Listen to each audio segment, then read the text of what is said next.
Item SCP-426. Object Class Euclid. Special Containment Procedures. I am to be sealed in a chamber with no windows through which I may be viewed.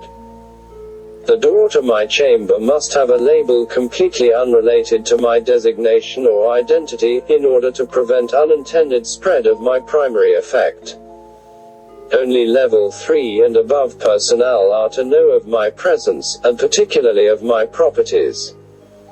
Assigned personnel are to be rotated out on a monthly basis to prevent contamination by my secondary effect. Psychiatric evaluation is mandatory at the end of the month. If personnel are deemed unaffected, they may be reassigned to me no less than 4 months after their last rotation with me. Any affected personnel are to be given a Class C amnestic and transferred to a different site.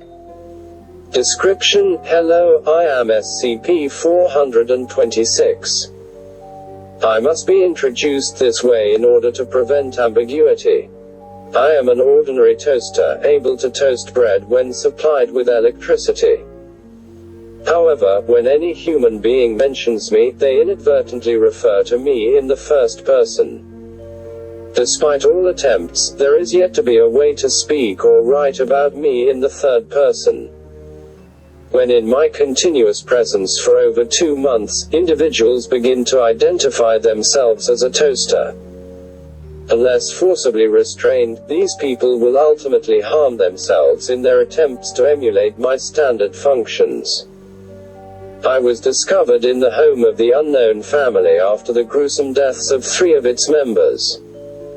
I had been given to the younger Mr. and Mrs. Unknown as a wedding gift. No card or any other identifying markings had been found on my box. Approximately 2 months after the family received me, fire crews were dispatched to the home due to an electrical fire. The younger Mrs.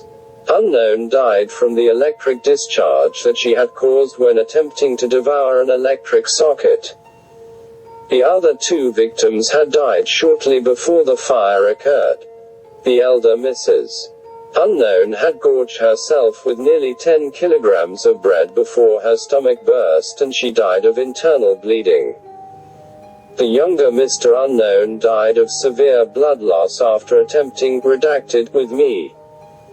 The sole survivor was the elder Mr. Unknown, who was suffering from severe malnutrition. He stated that he had inserted some bread a week prior and was still waiting for the toast to pop out. I was confiscated by the Foundation after police noted my unusual properties. A Class C amnestic was administered to the affected officers.